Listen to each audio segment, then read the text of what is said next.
avaliação externa do projeto de educação financeira, com análises apontadas pelo plano CDE para melhorias gerais do projeto, desafios e conquistas em políticas públicas, seguindo de um debate aberto e contribuições junto à plateia. Também chamamos ao palco do IBS a Nacir Garcia, Luiz Salvatore e Daniele Aide. Bem, bom dia a todos e a todas. Muito bom vê-los e vê-las pessoalmente. Ao longo desses dias falei com muitos de vocês, então é muito bom dar rostos aos nomes, né? Ao que a gente conversa lá no celular ou no computador. O IBS está muito feliz de ter vocês aqui hoje. Algo muito importante que eu queria dizer é que nós passamos por uma manhã muito inspiradora, né? Esse comecinho do dia, e agora é hora de expirar, é hora de a gente falar de trabalho, de pensar em como a gente vai colocar a mão na massa, e é por isso que a gente vai falar um pouco da avaliação externa, de como a gente conduz esse processo, o que é que a gente pretende, enfim. Isso porque, como Dani e Luiz comentaram no começo da manhã, é fácil, às vezes, chegar no quantitativo. É fácil a gente falar do 1 milhão que a gente chegou, que não foi fácil, foi suado. Mas a gente chega nele. Só que o IBS pretende, em todo o seu trabalho, e é por isso que nós estamos aqui hoje, é chegar com qualidade. É chegar transformando a realidade de cada aluno e aluna que é impactado pelo projeto e também de cada educador, cada educadora, escola e, por que não, município, estado, Brasil. Então, é pensando nisso que eu vou ter uma apresentação. Obrigada, Luiz. Eu vou pincelar algumas questões, alguns pontos de como é que a gente desenvolve. E falar de avaliação é falar de educação porque é um componente do processo de ensino-aprendizagem. Para que a gente possa entender esses marcos, né?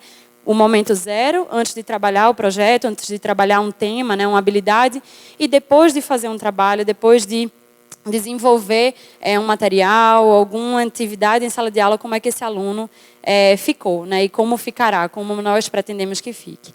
Então, entendendo isso, é que a gente pode comentar sobre os objetivos da avaliação externa. Primeiramente, aferir a evolução do nível de educação financeira dos alunos que participam do projeto, com os jogos Piquenique e Bons Negócios. Em segundo lugar, explorar fatores associados ao desempenho dos estudantes. E, por fim, monitorar essa curva de aprendizagem também dos educadores na plataforma EAD. Então, a gente não busca monitorar só conceitos de educação financeira, não é matemática financeira meramente, não é finanças, é uma série de questões que a gente quer identificar se o aluno realmente aprendeu e se o educador que participou da formação também se sente preparado, também aprendeu, entendeu o que é educação financeira. Como o próprio nome já diz, a avaliação externa é externa. Então, ela não é desenvolvida pelo Instituto diretamente, não é desenvolvida pela escola, pelo município, pelo Estado. A avaliação ela é aplicada, desenvolvida e aplicada por uma empresa de consultoria externa e isso dá credibilidade ao processo que a gente desenvolve, né? Porque a gente não está produzindo dados para dizer, nossa, olha como a gente é bom, hein? Embora o nosso resultado aponte isso, modesta parte. Mas a avaliação ela existe, de fato, para fornecer dados para que a gente melhore o projeto. Por isso que tem uma metodologia que foi desenvolvida para medir o nível de educação financeira dos alunos, o que é um grande desafio, porque a educação financeira não se mede diretamente, né? É um conceito latente, amplo. Então, a gente teve que desenvolver um método para investigar a melhora desses alunos. E a gente também criou um teste adotando uma estratégia de benchmark, que é a gente viu que outras organizações, outras pessoas vinham fazendo de grande renome, de grande credibilidade, e escolhemos o que é que fazia sentido com os nossos jogos e adaptamos ao contexto dos alunos, né? A gente sempre contextualiza o projeto, os jogos, enfim, para que seja o mais próximo do real possível. Dito isso, eu comentei que a educação financeira não é só conceito de finanças ou conceitos de educação financeira, mas a alfabetização financeira, como a gente costuma dizer, cadê o professor Nasci? Tá certo, né, professor? Envolve também questões de atitude, autonomia, intenção de poupar, aversão a risco, também comportamentais, planejamento financeiro, resiliência financeira e cognitiva, cálculos financeiros, risco e retorno. Além de tudo isso, a gente fala muito das habilidades, das competências socioemocionais, entre outras questões que a gente faz questão de avaliar com a avaliação externa. Então, aqui é uma explicação mais aprofundada, certo, da avaliação. Nós escolhemos instrumentos que nem no português existiam, tudo isso para que a gente faça uma pesquisa com qualidade. E durante esse processo fizemos 2 versões de teste. Isso é importante dizer. Para os alunos de anos iniciais, a gente desenvolveu um teste mais enxuto, com um pouco menos perguntas, e para os alunos de anos finais, a gente fez um teste um pouco mais extenso, uma vez que é possível trabalhar com esses alunos, com essa etapa de ensino, algumas questões mais complexas da educação financeira. Então, há esse cuidado, né, na aplicação de cada teste. E aí a gente acrescentou também um ponto muito importante, especialmente aqui no Sul. A gente trabalha com educação ambiental em todo o Brasil, e isso fica muito marcado aqui no Rio Grande do Sul e na região Sul como um todo, com a parceria com o Instituto Venturi, que é as questões relativas a temas de sustentabilidade, educação ambiental, que estão dentro das expectativas dos jogos e que são muito importantes para nós, porque falar de educação financeira é falar também de meio ambiente. Então, a gente aplicou os testes numa linha base, antes de usarem os jogos e depois de usar os jogos. Alguns de vocês eu aperrei pessoalmente e outras pessoas da nossa equipe também conversou. E falo aperrear num bom sentido, porque a gente tem aqui pessoas engajadas, senão vocês não estariam aqui. Quem trabalha, quem se importa, está conversando, está buscando, e vocês nos responderam muito positivamente e participaram da avaliação externa. A aplicação aconteceu num formato online, depois eu vou convidar a nossa oradora, não pensem que ela é só oradora, ela vai também dar um depoimento aqui para a gente sobre essa aplicação, como é que se deu, como foi a experiência na escola, e aí vamos trazer um pouco mais de detalhes das amostras. A gente teve um desempenho exemplar, se assim posso dizer. A empresa que desenvolveu essa avaliação externa atualmente é a Plano CDE, uma empresa de muito renome no mercado, muito reconhecida. E eles ficaram surpresos pela quantidade de respostas que a gente conseguiu coletar. Foram mais de 10 mil. E vocês sabem, mais do que ninguém, como o dia a dia da escola é corrido. E contamos com vocês para dar uma pausa, aplicar esse questionário, explicar a importância e isso retornar positivamente para o projeto para que a gente continue melhorando. Ao final, né, na segunda fase, nós tivemos mais de 3 mil respostas. Inicialmente participaram mais de 200 municípios. Na segunda etapa participaram 30, porque a gente vai fazendo esse afunilamento. Processamos as respostas aqui, tivemos 1.688 respostas válidas, sendo a maior parte de alunos até o 5º ano e uma outra parte de alunos a partir do 6º ano, né? Anos iniciais e anos finais, segundo aquela divisão que eu comentei inicialmente com vocês. Então, o teste, pessoal, ele é todo muito bem elaborado, muito bem pensado por sociólogos, enfim, entre outros profissionais da área, pensando em como avaliar questões atitudinais, que eu comentei inicialmente, comportamentais e cognitivas, avaliando intenção de poupar, autonomia, planejamento, resiliência e conhecimento financeiro. Tudo isso eu falei para vocês. E aí isso só demonstra como o projeto é importante, que não é um mero brinquedo, né? A gente falou ao longo da manhã toda, fala na formação.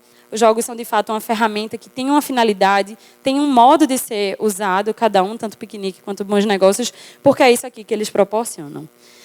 Bem, então, já falei da Plano CDE, da educação financeira, das questões socioemocionais, também pedagógicas, porque os jogos colaboram também no desempenho dos componentes curriculares, na língua portuguesa, matemática, geografia, artes, a prof estava aqui com a gente, e aí trabalham esses tópicos que tem aqui, consciência, né, financeira, fala sobre poupança, fala sobre também a relação com a aprendizagem, com comportamento, enfim, sempre naquele formato que a gente conversa com vocês, transversal e interdisciplinar. Fizemos também entrevistas focais, né? Teve a etapa qualitativa, então educadores, gestores, mediadores também participaram, fizeram um momento de conversa, enfim. Tudo isso para que a gente chegasse a alguns resultados, tanto gerais, mais amplos, quanto alguns específicos que venham a intervir, que venham a colaborar com o nosso trabalho do IBS e com o trabalho de vocês, uma vez que tudo que a gente desenvolve aqui é em parceria, né? Nem a gente faz algo sozinho, nem vocês também fazem sem que a gente aporte, né? A gente dá a mão para que vocês possam fazer e fazer cada vez melhor.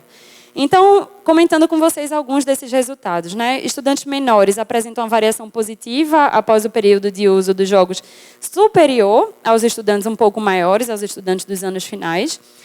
Os resultados podem ser explicados pelo baixo uso dos jogos. Então, isso é muito claro, né? Se eu uso pouco jogo, eu vou ter pouca transformação, se assim eu posso dizer. Então, entendeu por que a gente está usando pouco nos anos finais? A gente usa mais nos anos iniciais, por quê? O que é que de positivo pode me ajudar? A gente vai conversar sobre isso no nosso debate. E aí também é importante dizer que os alunos que jogaram mais vezes apresentam, portanto, uma maior variação nas notas. Isso demonstra também que quanto mais se usa os jogos, não fica menos cansativo, não fica mais cansativo, né?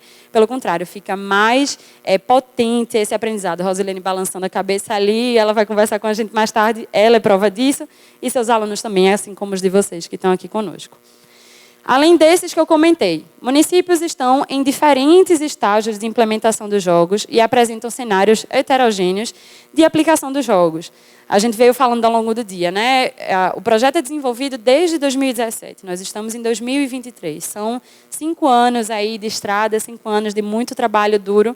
E, obviamente, há municípios que entraram lá no comecinho, há municípios que entraram agora há pouco. Isso no Brasil como um todo, como também aqui na região sul, né? Bento Gonçalves foi um município que entrou em 2021. Já Palmeira das Missões entrou no finalzinho de 2022, citando alguns exemplos aqui para vocês. Mas isso não impede que se use bem os jogos com planejamento, né? Independentemente do tempo, cada vez mais se pode usar. Então, há muitos municípios com implementação inicial ou pouco consolidada, que ainda não possuem um planejamento e rotina de aplicação dos jogos. Nesses casos, a aplicação é esporádica e fica dependente do engajamento e interesse do professor envolvido no projeto, transformando-se em algo pontual nas escolas. Por fim, há diferenças em relação ao uso dos jogos. O Bons Negócios, direcionado para os estudantes um pouco maiores, isso está conectado com o slide anterior que a gente conversou, é considerado mais complexo e professores relatam menor uso nas escolas. Então, esse tópico aqui do meio é muito importante, pessoal, justamente pela mesa anterior, que a gente estava com as educadoras conversando sobre os resultados que foram alcançados, cada um em seu contexto, cada um em sua realidade. Se o professor ou professora se engaja no projeto, se tem interesse, se há uma dedicação, os resultados vêm. Essa é uma conexão direta, é uma conclusão fácil de se ter. E aí a gente conta com vocês para que abracem o projeto, mas, além disso, é fundamental também que a secretaria, que a coordenadoria também abrace o projeto. Então, outros resultados que posso compartilhar aqui com vocês é que há a introdução de conselhos de educação financeira, tanto nos estudantes quanto nos familiares. Os jogos fomentam a criação de outros projetos e atividades nas escolas e desenvolvem competências socioemocionais importantes para a formação dos estudantes. Mais uma vez, eu fico feliz que a gente está falando da avaliação externa, posterior ao que a gente já comentou inicialmente, porque eu estou somente citando o que já foi apresentado aqui na prática, né? A gente citou casos de que as famílias também são impactadas. A gente tem um exemplo da Maria Clara, né? Que o pai dela tinha um negócio. A gente vai comentar disso mais adiante, não quero dar spoiler, como a gente falou, mas o restante do material da produção de artesanato do pai que ia para o lixo deixou de ser destinado como lixo e passou a ter uma utilidade e um significado não só na vida de Maria Clara, mas do seu entorno, da sua família. Além desse, a gente tem uma série de outros exemplos muito bons para dar a vocês. E aqui as competências socioemocionais importantes para a formação dos estudantes. Eu estava conversando com a Nájua mais cedo, ela falou que das pessoas privadas de liberdade no projeto que ela desenvolve, gaguejava no momento de ler. E com o projeto, com o trabalho, ele conseguiu ler melhor. E qual é o impacto que isso tem na autoconfiança dessa pessoa, né? E dos nossos alunos pequenininhos também, né? Como é que isso pode ajudar na relação interpessoal com o educador, com o outro aluno, né? Cito aqui outro exemplo para vocês. Um dia eu estava jogando com alguns alunos de 6 anos e um ficou muito chateado por ter perdido e outro da mesma idade contou para ele: olha, meu pai disse que tudo bem perder, faz parte perder, não tem problema. Não foi uma intervenção minha, não foi intervenção da educadora, foi intervenção do aluno de 6 anos. Então, as competências socioemocionais, elas são presentes nos jogos e elas são trabalhadas, muito bem trabalhadas, através deles. Aqui trago alguns depoimentos, né? Não são meus, eu trouxe um meu, mas queria contar também com de outras pessoas, de outros professores, como eles falam mais sobre isso. Agora, na Copa, teve um aluno que falou sobre consumismo com um álbum de figurinhas. Eles também sabem a diferença entre economizar e poupar. Olha aí, professor Nasci, está vendo como ficou bem estabelecido, bem colocado os conceitos? E é algo que está no contexto deles, né? A figurinha da Copa, é o álbum, é o consumismo, não é algo que está distante. Não estou falando de bolsa de valores, de investimentos. Eu estou falando de algo que está no dia a dia daquela criança e que ela conseguiu interpretar a sua realidade, né? Outro depoimento, então. vão com pais no mercado e falam para comprar mais barato. Eles influenciam pais nas compras. Uma professora de Barra do Quaraí. Olha como é importante. Os alunos, as crianças e adolescentes influenciando os seus pais. A gente tem um dos vídeos do projeto de educação financeira que a aluna falava, eu pegava dinheiro? Dinheiro. E aí ela fala que enxergava o dinheiro de uma maneira e a partir do projeto começou a enxergar diferente e que agora sonha em fazer uma faculdade para poder se qualificar e, enfim, e almejar outros sonhos e realizá-los, né? Então, o dinheiro, as finanças passam a fazer parte do dia a dia da criança e do adolescente. E, por fim, há um treino nas operações fundamentais e socialização melhor. Um tem que esperar a vez do outro, prestar atenção, não perder a concentração. Então, bem, se eu fosse trazer mais depoimentos, a gente ia passar o dia inteiro aqui. Quero passar, portanto, as conclusões que vão auxiliar no nosso debate, porque a nossa função aqui é entender como a gente pode melhorar o nosso trabalho, entender onde a gente está acertando e potencializar isso, e o que talvez está um pouco, que pode ser melhorado, que pode ser ajustado, vamos também colocar a nossa atenção para que a transformação exista cada vez mais forte, né? Então, lá. Estudantes mais novos apresentam variação positiva na nota do teste, eu já comentei isso, após o uso dos jogos. Para estudantes mais velhos, essa diferença foi menos notada. A dimensão com menor índice entre os alunos mais novos e mais velhos é a autonomia financeira. E, em geral, nesse período de teste, estudantes mais velhos relatam ter jogado poucas vezes, né? Menos vezes com relação a outros. Às vezes porque a quantidade de componentes curriculares aumenta, né? A quantidade de conteúdo aumenta, e se tem uma impressão equivocada, talvez, já estou sugerindo aqui para o debate, que a educação financeira pode ficar ali em segundo plano, a gente pode falar depois. Quando, na realidade, a gente sempre enfatiza que o projeto e os jogos auxiliam no trabalho dos componentes curriculares e das competências e habilidades que já estão colocadas como mandatórias pela BNCC. Né? Não é uma questão extra a educação financeira, é uma estratégia para trabalhar o que já tem que ser trabalhado. E, bem, seguindo adiante, então, a avaliação qualitativa evidenciou algumas dificuldades de implementação dos jogos nos municípios. Há muitas redes com implementação inicial ou pouco consolidada, que não possuem um planejamento e rotina de aplicação dos jogos, e, nesse caso, a aplicação é mais esporádica, dificultando a assimilação dos conceitos previstos nos jogos. A importância do planejamento é algo que a gente valoriza muito, que a gente discute bastante no IBS, é por isso que a mesa posterior vai falar também disso, porque a gente entende que o planejamento é crucial para uma boa aplicação dos jogos. Então, quais foram os aprendizados? Né? Vamos aqui para a prática, começando a arregaçar as mangas. O que é que a gente aprendeu com a avaliação externa? O que é que a gente identificou? E eu posso dizer que foi uma implementação consolidada parece trazer resultados positivos. Alunos que jogaram mais vezes apresentam maior variação. Quando há uma implementação consolidada, impacta positivamente estudantes, famílias e escolas. E também aspectos essenciais para a implementação efetiva com o uso recorrente dos jogos envolve engajamento dos professores, envolvimento das secretarias municipais de educação no projeto, suporte da gestão escolar. Então, é tudo muito redondinho. Parece que eu estou repetindo bastante aqui o que eu estou falando, mas é porque a avaliação externa ela vai demonstrando esse caminho que a gente precisa trilhar. Outras conclusões. Formações são muito bem avaliadas, especialmente pelo suporte oferecido pelo IBS ao longo de todo o processo. Vocês sabem quem foram seus tutores e tutoras, né? Puderam conhecer aqui o professor. Então, a equipe IBS está muito presente e próxima de vocês para que a conclusão da formação seja possível e seja efetiva. E os dados evidenciam que a formação teve uma grande importância para os participantes, especialmente no entendimento dos conceitos e conhecimentos sobre a educação financeira. Outros pontos que dificultam um pouco mais a formação que vocês nos contam é a densidade do conteúdo e a facilidade de compreensão dele. Às vezes, há um relato de insegurança também, embora a maioria relate que se sente, sim, confiante, que realmente aprendeu para poder implementar em sala de aula. E os mediadores, tão importantes para nós, enfrentam alguns desafios para a replicação, como dificuldade em engajar e cobrar a participação dos professores e a percepção de que não estão suficientemente preparados para isso. Alguns mediadores relatam que, quando vem de fora, é mais fácil convencer o educador. Né? Quando é alguém de dentro, santo de casa, não tem essa expressão, esse dito popular, santo de casa às vezes não faz milagre. Então, sente essa dificuldade no engajamento. A gente acredita no contrário. Quem é de dentro tem cada vez mais espaço e propriedade para replicar aquele conteúdo. Né? Então, bem, outras conclusões, efeitos para as turmas formadas por mediadores e diretamente pelo IBS foram semelhantes. Então, olha aí, ó, qualidade do IBS e da mediação é sim semelhante, mas as turmas de mediadores avaliam um pouco pior o conteúdo, talvez por alguma dificuldade que a gente precisa identificar.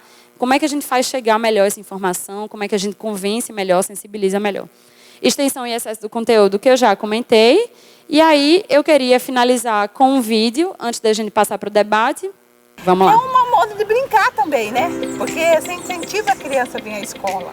Aí ela fala assim, mãe, hoje é dia da reciclagem. Ah, mãe, hoje tem a lojinha. Então é gostoso você ouvir. Você ficava ficando emocionada com as crianças.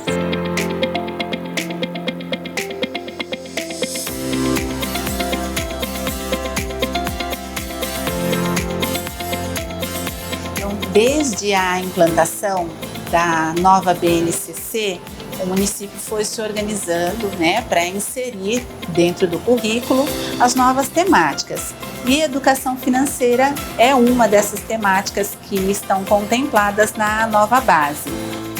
A educação financeira foi assim, um projeto que eu gostei muito desde o início, porque eu gosto muito dessa parte.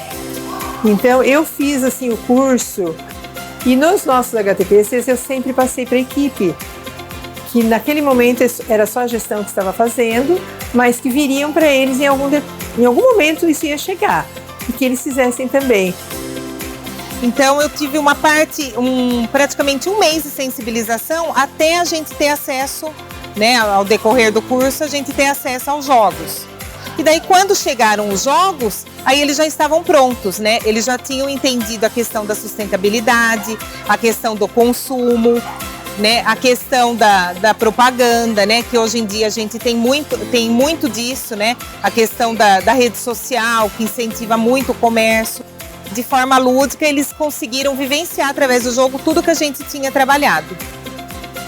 As crianças ficaram mais participativas, respeitando mais o colega, né, porque é um momento de esperar a vez de jogar, respeitar o outro. Hoje, encerrando, né, a família na escola, a gente vai estar recebendo os pais, que eles vão estar tendo oportunidade de estar jogando com os filhos esse jogo e estar recebendo um cofrinho que foi confeccionado por eles para estar tendo ao longo da vida suas escolhas, né? Se é melhor a gente poupar ou se a gente deve gastar. Assim, a gente aprende, né? A gente aprende com os filhos, aprende muito. Cada dia é uma lição, né? A gente olha para eles assim, nossa, eu não sabia, ele já sabe, e a gente pega isso pra gente também. Mas não é falando, né, praticando. Às vezes eu pratico errado, ele fala, mãe, lembra que você falou que era assim? Por que que você tá fazendo, entendeu? Eu falo, é verdade, filho. Eu sou fã do curso da educação financeira, falei que consegui mudar a minha vida e guardar dinheiro com ele, porque realmente é uma ideia maravilhosa. E aí tem tudo a ver o nosso projeto com o jogo piquenique que as crianças trabalham na sala. Que o jogo tem também um dinheiro específico, né, que são as Américas, nós temos o Raul. A ideia também do nosso projeto é que as crianças economizem dinheiro, que aprendam a lidar com o dinheiro, como é também o caso do jogo. Então eu saio da minha casa, eu venho, eu trago a reciclagem para ela. E aqui a gente separa, né? E tem as outras mães, quando podem vir estar ajudando, ajuda também. Tem os colaboradores da escola, porque ela já está tendo uma responsabilidade. Ó, hoje é dia da reciclagem, entendeu? Então é uma coisa muito boa. Aí a Regina pesa, aí a Regina vê a quantidade do peso e nos dá o dinheirinho. Aí depois de toda terça-feira, assim, uma vez sim, uma vez não, ela chama a gente pra ir na lojinha. Aí tem outro dia, eu quis comprar um lápis de cor com borracha, só que não tinha mais, mas aí eu comprei outro lápis que eu queria. E aquilo que ainda não tinha, ficou lá marcado e a gente combinou. O que é prioridade para você? Que não gastar o dinheirinho delas por gastar, né? Então, elas foram elencando. E aí, quando cada uma já comprou aquilo que precisava, aí a gente definiu outra etapa, né? Agora que vocês já têm tudo, vocês vão poder se planejar para comprar aquilo que vocês querem. Para fazer esse dinheirinho, a gente fez um concurso de desenhos para compor a cédula. Quem ganhou foi a nossa aluna Adriele. Eu olhava para a foto do Raul, como ele era adulto, e pensava como ele fosse criança. Aí eu comecei a desenhar e perceber alguns detalhes, como a gravata dele, o terno, e eu comecei a fazer ele como fosse criança. Eu me sinto muito famosa. Aí eu gosto muito, né? Aí as pessoas me encontram aqui na escola, elas perguntam se fui eu que fiz, aí eu falo que sim. Eu tenho um amigo que já se aposentou, disse que não quer mais, porque ele já ganhou muito, Raulzinho assim, né? Aí ele se aposentou e não quer mais. Se aposentou. Muito legal, né, gente?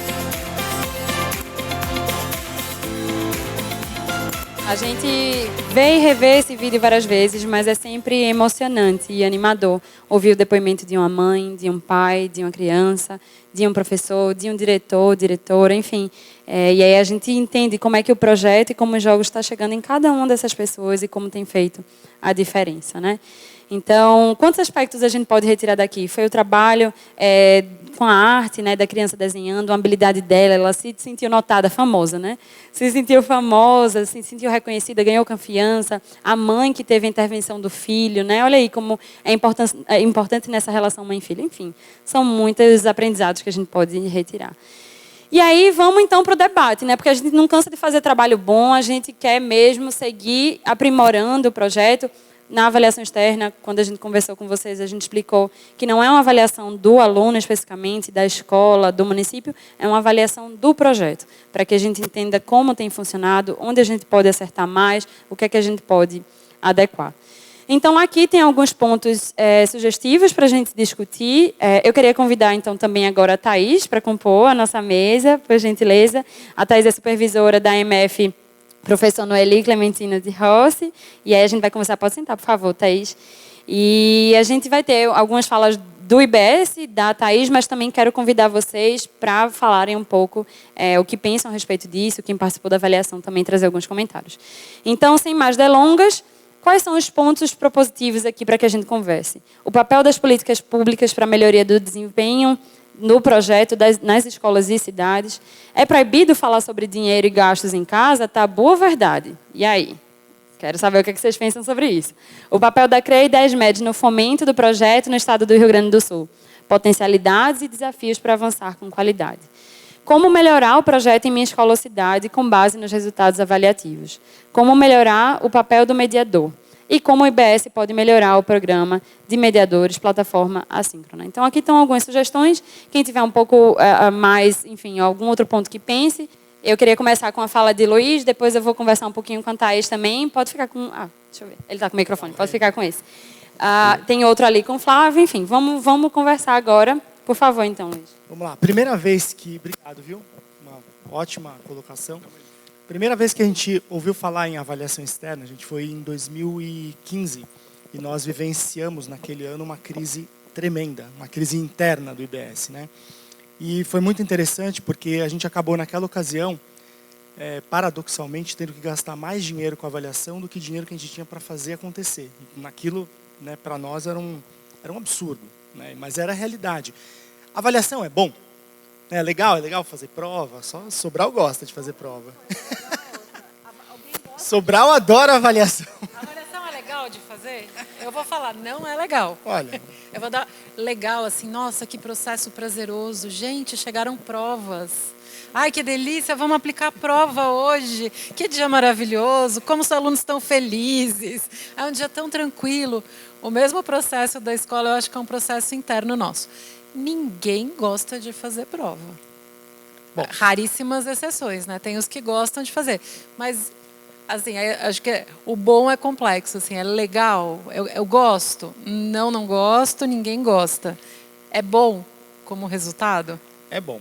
E aí o que acontece? Quando a gente amadurece, a gente passa a perceber que esse seria um cenário de todos os nossos projetos dali para frente. Então, desde o começo da educação financeira, a gente foi desafiado, como o Dani colocou bem no começo. Olha, o projeto vai ter avaliação para a gente poder olhar. Quando a gente analisa a avaliação, a gente tem que ter duas mentes. Primeiro, vir para aplaudir é uma coisa, vir para olhar os pontos sensíveis é outro. E esse é o papel da avaliação, é justamente olhar pontos sensíveis que podem ser melhorados em escala.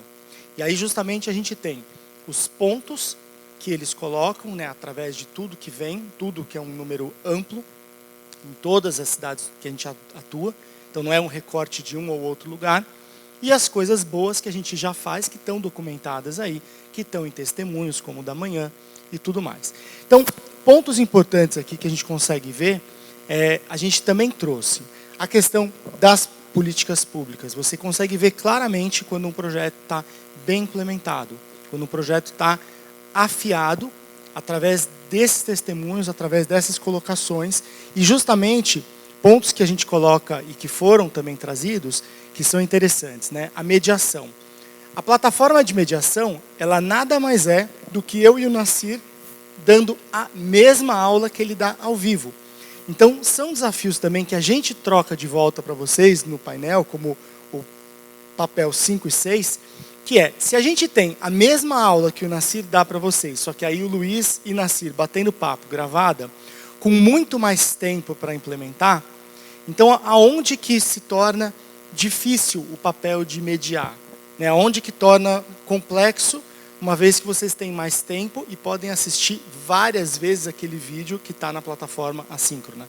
Então esse é um ponto interessante que a gente quer ouvir, mas a gente também sabe que o santo de casa às vezes não faz milagre, mas o papel da mediação é muito bacana porque vocês têm uma plataforma muito mais autônoma para fazer essa rotina.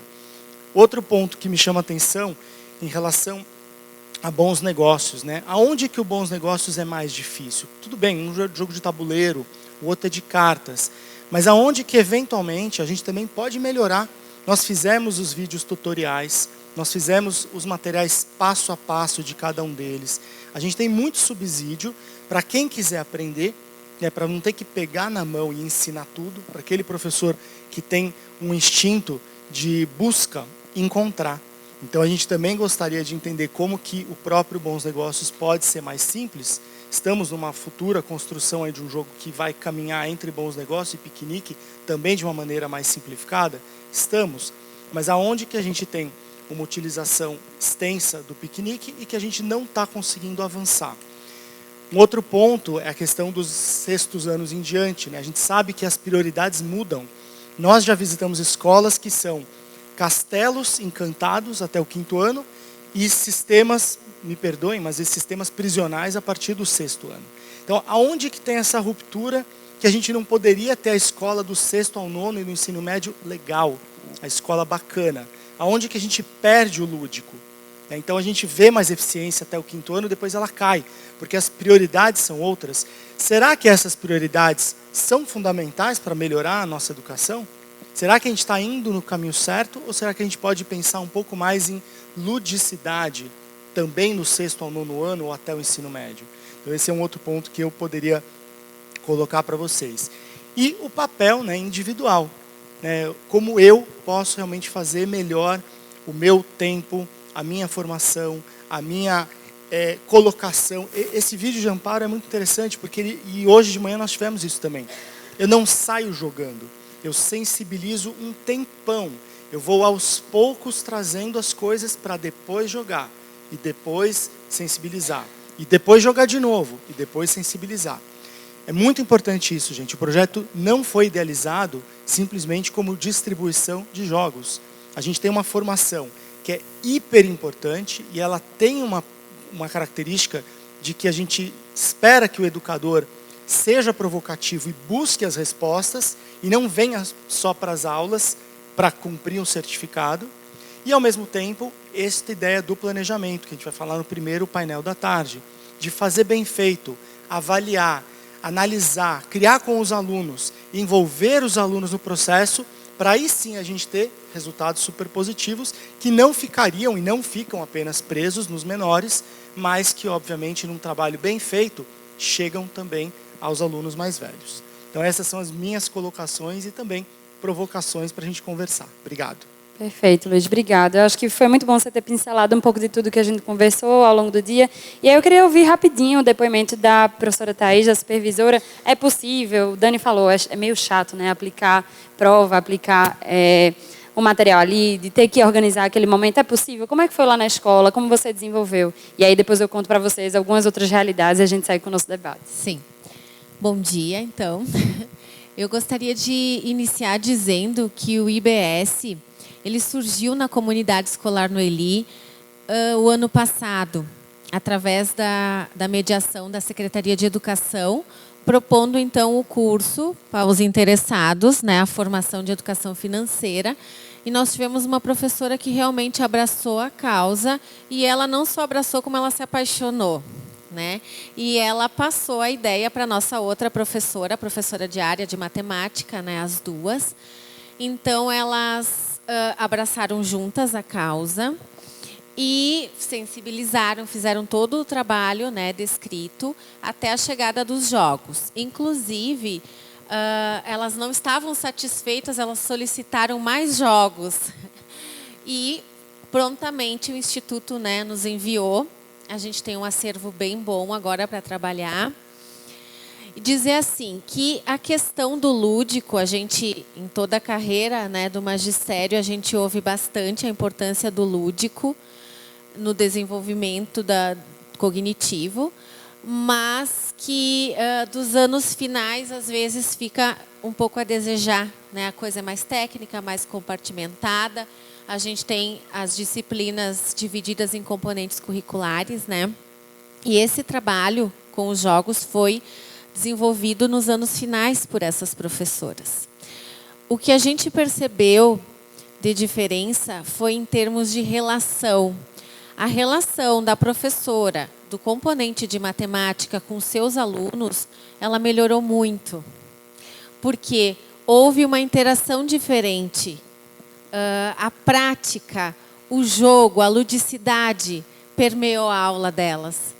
E aí, então, elas tiveram mais aproximação com seus alunos e eles conseguiram perceber que o que eles estavam estudando aí, que eles estavam praticando aí, são questões que eles vão e já estão e vão continuar utilizando a vida inteira.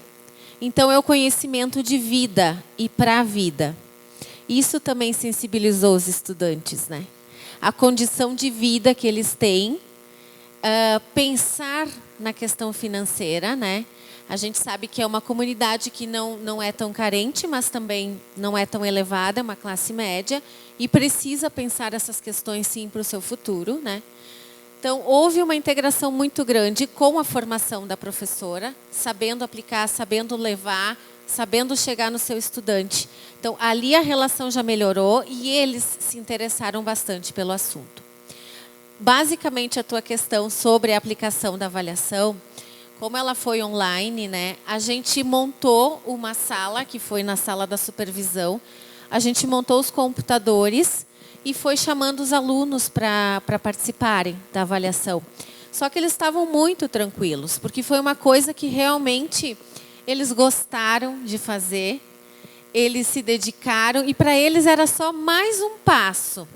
Então, não teve uma avaliação externa, a gente fica bitolado com ela ou alguém está vendo o resultado, vai me avaliar.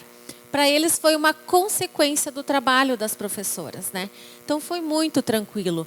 Eles realmente levaram a sério, porque a gente vê que existem avaliações externas que chegam e que eles não estão nem aí, alguns. Eu vou fazer qualquer coisa, eu nem vou fazer porque, né, não me diz respeito, não é meu interesse. E até pela faixa etária, às vezes, dos adolescentes, pré-adolescentes, assim, não quero, não tenho interesse nisso, não vou levar a sério. Nesse caso, todos eles se dedicaram a responder à avaliação. Foi um período bem tranquilo, assim. Foi uma sequência de fatos muito bem organizados, né, pela secretaria, por vocês, do Instituto. E os nossos professores, alguém falava antes do comprometimento e do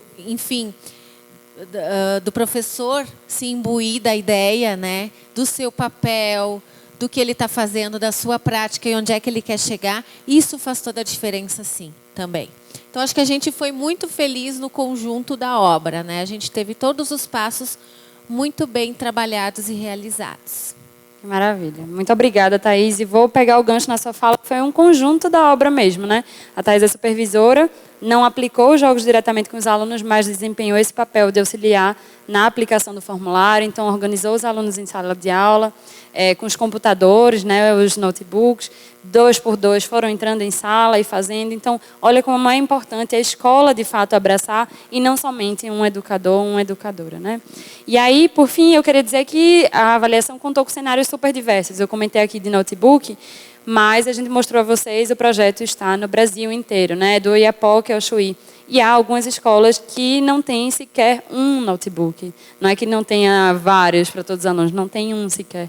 Então, alguns educadores disponibilizaram o próprio computador, o próprio celular, colheram as respostas no papel, preenchendo, e passaram para o computador. Isso tudo só expressa o compromisso dos educadores que desenvolvem o trabalho em parceria com a gente e que melhoram o trabalho do IBS e o trabalho deles também. E aí, queria repassar, então, a fala para a Dani Nasci, agradecendo mais uma vez a Thaís e dizendo que a gente fica muito feliz em ver esse passo a passo acontecendo.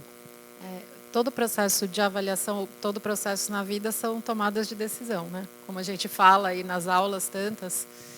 Então, assim, para vocês entenderem o processo, acho que foi bem explicado, a gente faz uma quantitativa e precisa de número, precisa dessas medições, e essa qualitativa que vem, que são os depoimentos, as rodas de conversa. E o ano passado foi uma opção fazer esse teste online para os alunos. E eu queria um pouquinho a percepção de vocês, se fosse em papel, seria mais tranquilo, online. Por quê? Quando a gente faz um processo, e a gente já fez esse processo em papel, existe uma perda muito grande, porque você tem que fazer, fora toda a questão, né, de se imprimir um monte de provas e gerar todo esse impacto aí, tem a questão que isso vai para uma pessoa tabular depois. E tudo que vai fazendo vários processos, você corre o risco de ter erros de tabulação e de formatação e de toda a análise. Então, foi uma opção fazer online e foi uma dúvida que a gente carregou pelo processo com as crianças, principalmente os menores, de como ficaria, né, essa avaliação online, porque também é um momento, nossa, que legal isso daqui. Então, será que eu concentrei na questão ou será que eu estou aqui olhando essa tela, isso é legal e vou apertar aqui, eu estou vendo aqui.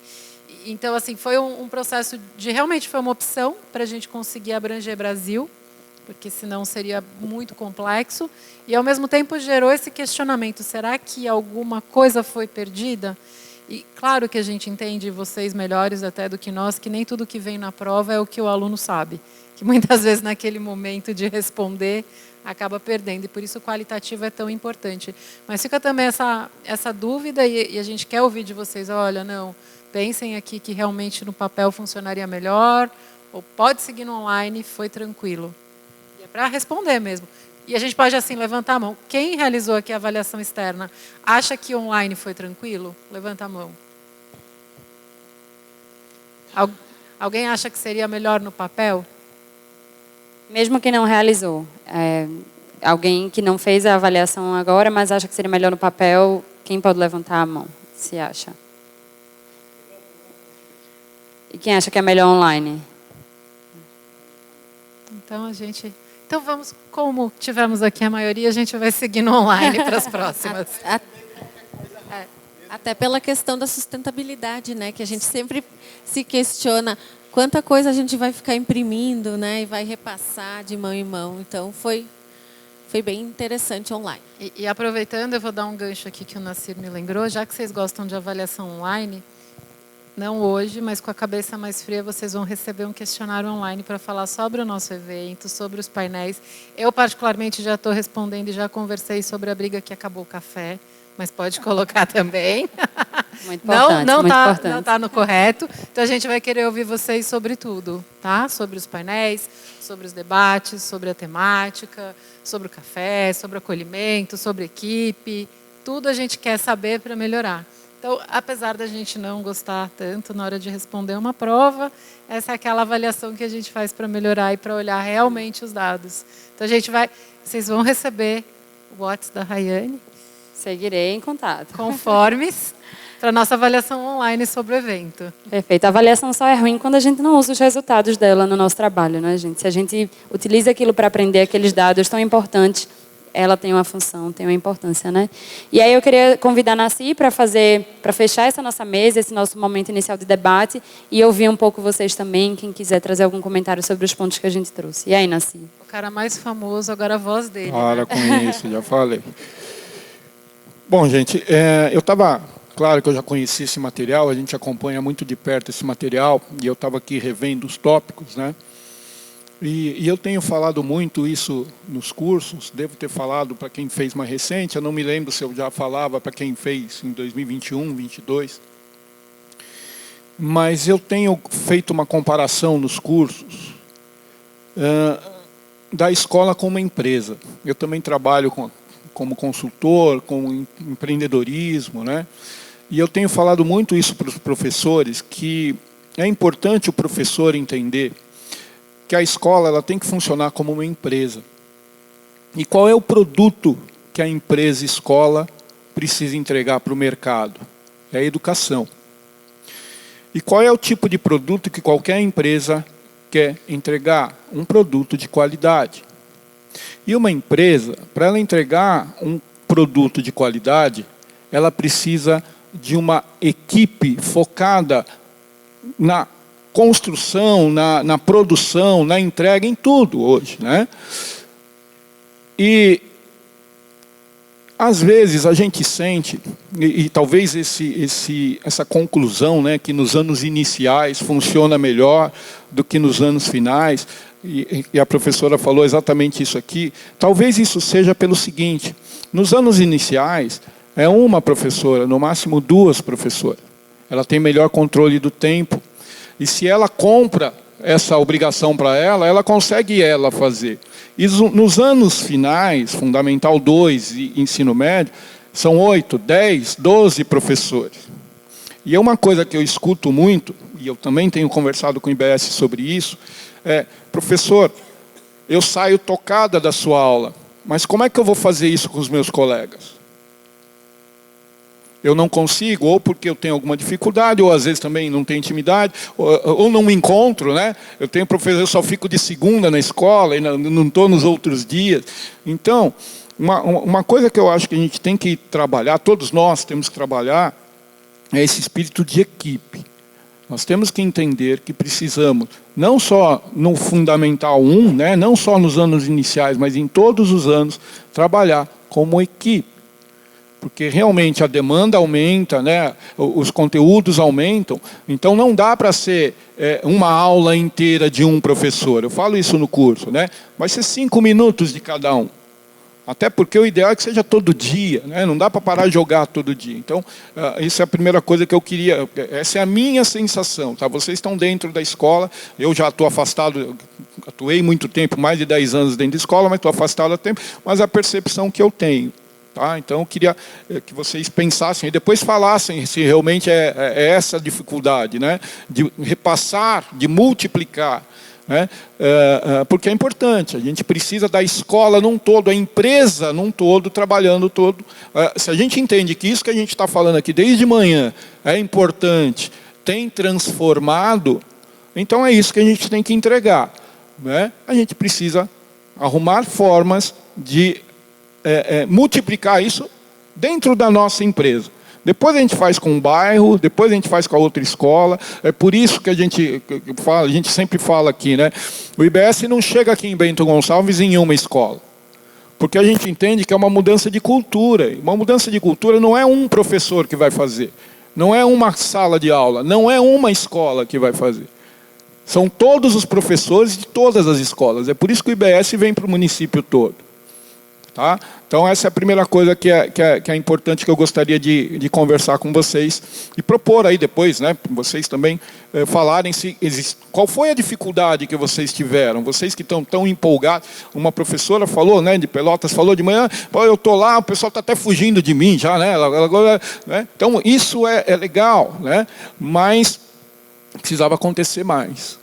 A gente vê muita gente que sai dos cursos, né, com essa energia toda, e ela não consegue. Então, eu tenho até falado para o IBS da gente começar a ter pelo menos 2 ou 3 professores de cada escola participando, né? Porque a gente às vezes tem depoimento, é que eu tô só tem eu fazendo da minha escola, né? Eu não tenho nem com quem conversar.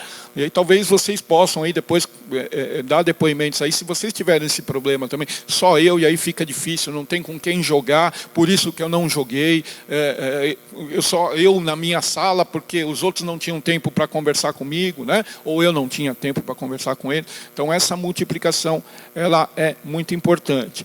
A questão da avaliação também é importante para nós, para melhorar, gente. A gente fala isso, né? Quantas vezes eu falo para vocês no curso, né?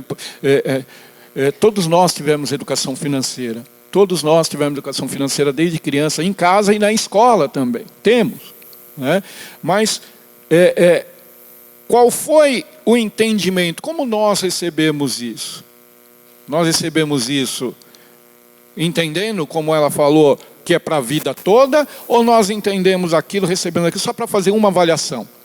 E a avaliação ficou, ufa, a avaliação passou, a prova passou, não preciso mais pensar nisso. É isso que não pode acontecer. Por isso que ela tem que estar presente sempre, né, em todos os atos, e vir de forma significativa. Né? E é isso que a gente quer. Eu converso muito com vocês, estava conversando com o Fernando ali, né? A gente não quer, e a gente está aqui, é importante, prova isso, né? O IBS não quer fazer um curso e entregar, ufa, acabaram mais 1000 professores, vão para os próximos 1000. Não, o IBS quer saber o que está acontecendo, quer ver acontecendo. Essa é a minha paixão pelo IBS. Tá? A gente quer ver, a gente quer saber o que vocês falaram aqui. Se a gente quer em qualquer escola de vocês e filmar, poder filmar histórias como a gente fez hoje, como a gente mostrou hoje. Tá? E a gente sabe que isso vai acontecer. Bom? Que maravilha, Nasci. Isso é verdade. São muitas histórias, muitas transformações, e isso só é possível porque a gente segue aprimorando esse trabalho. E aí eu queria ouvir vocês. A nossa relação é muito franca, é muito transparente. Vamos pensar que a gente está aqui numa semana pedagógica, pensando como é que vai ser o ano. Então, o que é que a gente pode melhorar? O que é que a gente está acertando? E aí Flávia está ali com o microfone. Queria pelo menos 3 pessoas para fazer um comentário breve, alguma colocação, algum questionamento, enfim, para que a gente feche essa mesa. Alguma contribuição pautada nesses pontos que a gente propôs. E aí a gente fecha essa mesa para ir para o almoço e eu passo mais informações no finalzinho. Quem quer fazer uma fala ali é Judite. Flávia, por favor. Então, bom dia. Referente só a uma colocação, uma contribuição. Realmente, isso aí que o professor Nassir falou, de nós termos um número mínimo para que a escola consiga fazer esse trabalho, isso é interessante. Porque aí depois a gente não chega ali no final e o professor vira para nós e diz, pai, eu estou sozinho nesse trabalho. Então, acho que seria um critério, né, para que essas escolas pudessem, né, que as diretoras colocassem, matriculassem, no mínimo 3 professores de qual área, de outras áreas, que não seja somente também a de matemática ou de ciências. Né? Então, acho que seria uma contribuição. Isso, Judite, rapidamente, assim, isso, na verdade, da nossa parte, já acontece. Então, é sempre um ping-pong aqui, mas é um ping-pong de positividade, porque nas reuniões com secretarias municipais de educação, a gente passa todas as instruções, a gente passa, obviamente, um número, dependendo da rede, máximo, 100, 200, 300 inscrições, depende do tamanho da rede, mas nós nunca falamos um de cada. A gente sempre fala pelo menos 3 de cada.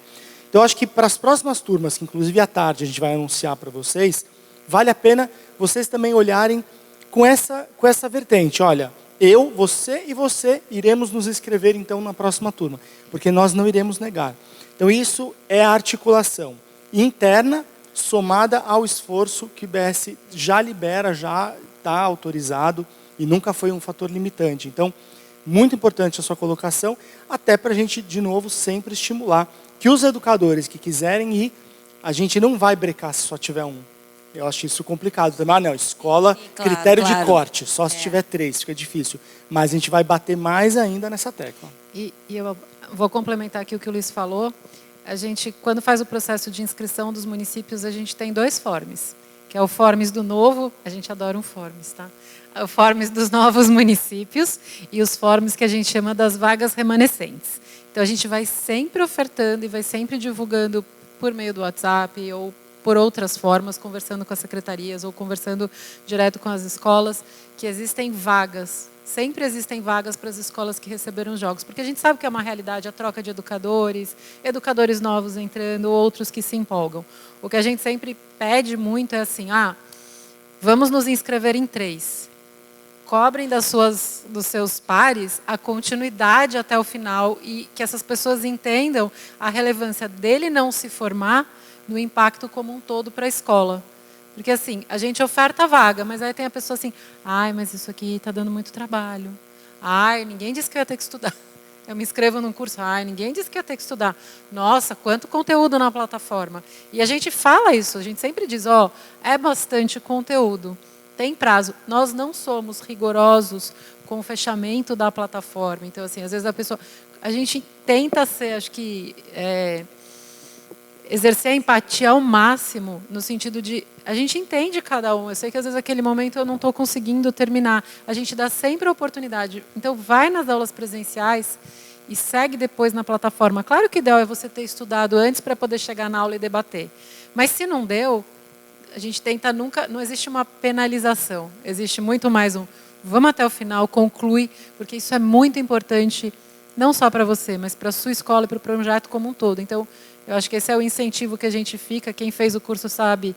Quem foi um aluno ali exemplar não conheceu nossas tutoras. Quem, às vezes, não conseguiu acessar a plataforma, conheceu os tutores, que eu acho que, além do Nascer, a gente tem uma equipe que fica lá. Vamos lá, e aí, acessou a plataforma? Foi, não foi? Não desiste, senti tua falta. Então, é esse sentido, que é o que acho que todo mundo está fazendo agora de recuperar os alunos. A gente faz lá a nossa busca ativa dos alunos, nesse sentido. Então, incentivem as pessoas a se inscreverem, mas mais do que isso, incentivem que eles cheguem até o final e mostrem a importância de chegar até o final para o conjunto escolar. Perfeito, obrigada. Só aproveitando rapidinho, vocês que comentam, já indiquei o curso, já falem isso que ela acabou de falar, olha, o curso é bom, mas precisa tempo, precisa dedicação. Falem isso também, porque eu vim, mas a minha colega não falou que eu tinha um monte de coisa. Então, porque a gente tenha cada vez mais qualidade na entrega para o município de vocês, tá bom? Perfeito. Okay. Eu queria ouvir uma outra pessoa e fazer um breve... só mais uma pessoa. Tem uma pessoa levantada, com a mão levantada ali, Flávia, por favor. E acho que essa conversa aqui faz a gente pensar que a educação financeira é algo a se responsabilizar, né? Como o Dani falou. Quando eu concluo o curso, é um compromisso com a minha escola como um todo, com o meu município, com os meus alunos, né? Então, como a gente tem um compromisso com a educação ambiental, por exemplo, eu vi alguns de vocês com o copo lá, nem foi um pedido que a gente fez, que vocês já usassem o copo do kit de vocês e vocês foram usar. Então, é esse sentido de eu vou abraçar, eu vou vestir a camisa, que a educação financeira também precisa. Quero ouvir você. Bom dia. Prazer estar aqui com todos vocês. Me chamo Cláudia, sou a vice-prefeita da cidade de Guaíba. Na época em que nós aderimos ao projeto, eu estava secretária municipal de educação e a professora Magda, nossa adjunta, agora secretária. Então, eu estou aqui com a equipe que segue na nossa secretaria de educação, mas sempre acompanhando o desenvolvimento do projeto. E estar aqui hoje, ouvir os relatos como gestora, é poder perceber que tem um lado também, eu acho que é importante também falar sobre isso, da Secretaria Municipal, da gestão que está chegando, que também não está acostumada a receber coisas e de qualidade. E o que é proposto por vocês, pelo IBS, é algo de muita qualidade que faz a transformação. Teve uma fala de uma prof que disse assim, na escola a gente não está acostumado a receber as coisas, mas na Secretaria de Educação também não, todo mundo vai para nos vender tudo a toda hora e só quer querem levar dinheiro da prefeitura. Então, quando foi feita toda uma proposta, eu lembro que eu chamei a equipe de assessoria técnica e falei, gente, isso está tão estranho, vamos pesquisar o que é, vamos dar um Google ali para ver o que é, porque não tem custo, como assim? E aí a gente foi vendo e era muito legal, e foram chegando os jogos e a gente inscrevendo os profs para fazer a formação virtual de 2021 e vibrando com cada etapa. Então eu queria trazer esse relato porque eu acho que é importante assim a gente perceber que esse acolhimento que a gente recebe de cada um, para a gente estar aqui hoje, fomos lembrados, convidados a estar aqui, mesmo sendo município, não sendo da rede do Estado. Isso nos faz também sentir parte de algo que está fazendo uma transformação dentro do Estado, de algo que não é isolado. Hoje a gente também tem a parceria com o Sebrae, a gente quer que essa educação financeira percorra vários caminhos da educação básica, da educação de jovens e adultos, e essa semente é muito válida. E aos profs que vão, às vezes, desmotivando, cabe a nós dar aquela motivação, que às vezes a gente também está sem, mas é um ajudando o outro. Porque no início da proposta, quando vocês sonharam tudo isso, porque somos sonhadores, como você disse, né? Não tinha nenhum aluno, não tinha nenhum estudante, e hoje é 1 milhão. Então, às vezes, a gente tem um professor que acredita na nossa escola, tem um diretor de escola que vai numa reunião de rede e vai falar para o outro, ou outro supervisor, e isso vai fazer com que as pessoas percebam que essa semente de transformação fica e é para a vida. A matemática é para a vida, e a gente diz às vezes que não gosta de matemática, né? Os caminhos das ciências, da sustentabilidade. Então, é muito válido, é muito rico, e a gente está muito feliz de poder participar aqui com vocês. Muito obrigada. Muito obrigada, Cláudia. Acho que a gente merece palmas, né? A gente agradece por isso. Então, para a gente ir concluindo o nosso painel, eu queria convidar a Luz para fazer uma fala de encerramento, abrir a mesa também, mas especialmente dizer que sim, nós somos sonhadores, Cláudia, e que a gente quer, através desse projeto, tornar os nossos alunos, além de sonhadores, em realizadores, né? E a educação financeira possibilita isso. Vou passar para a Luiz e aí passo as instruções do almoço para que a gente siga com o horário da tarde. Pessoal, à tarde vai ter bastante coisa, tá? O nosso primeiro painel, retornando do almoço, vai ser com o professor Fernando Barnabé, que trabalha também como consultoria da Nova Escola. Vai ser um painel muito legal, seguido dos projetos premiados, né? Trazendo Vanderlise e Rosilene, do Rio Grande do Sul e Paraíba. Depois, o futuro que queremos, então, novas perspectivas e uma proposta final. E aí, a cereja do bolo. Não sei se todo mundo sabe, mas enquanto nós estamos aqui no auditório, desde ontem, uma escola aqui de Bento Gonçalves está recebendo todas aquelas áreas que a Daniela apresentou. Leitura, teatro, desenho e pintura, fotografia, entre outras coisas bacanas, e a galera vem para cá. No final do dia a gente vai mostrar um pouquinho em audiovisual tudo o que aconteceu nessa escola, que não teve educação financeira, hoje e ontem, né? Mas teve muita arte e cultura, complementando aquilo que nós falamos tanto, fazer a escola ser viva, diferente, criativa.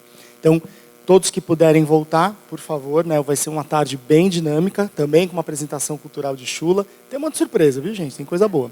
E convidamos todos para o almoço. E, além disso, aqueles que quiserem agora também podem fazer a assinatura aqui do nosso totem. Eu vou só, assim, aproveitando o gancho do sonho, falar. Se você... E isso é uma constante, tá, gente? As pessoas falam assim, mas estão dando tudo isso, tem alguma coisa esquisita. Não, esse instituto tem alguma coisa estranha. Porque onde é que alguém chega oferecendo uma coisa de qualidade sem custo? O custo, a gente brinca, é o esforço, a dedicação, a articulação e é estar ali junto. Então, esse para a gente, né, o custo da troca, vamos dizer assim, a gente vai levar o material. E se vocês receberam e gostaram, indiquem para os seus pares já dizendo, olha, eles estão falando...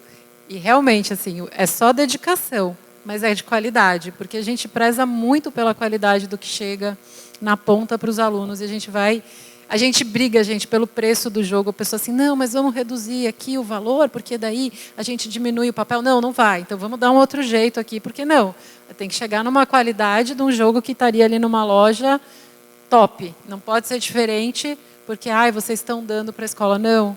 A gente está investindo nessas escolas, a gente está investindo no nosso país, a gente está investindo num futuro muito melhor, um futuro realmente em que as crianças virem adultos que sigam sonhando em realizar. Então, eu acho que, assim, faz a propaganda para o município do lado, gostou? Compartilha, porque é esse boca a boca que faz a gente, do 1 milhão, saltar para os 12. Tá bom? Então, acho que é isso. Obrigada, Dani.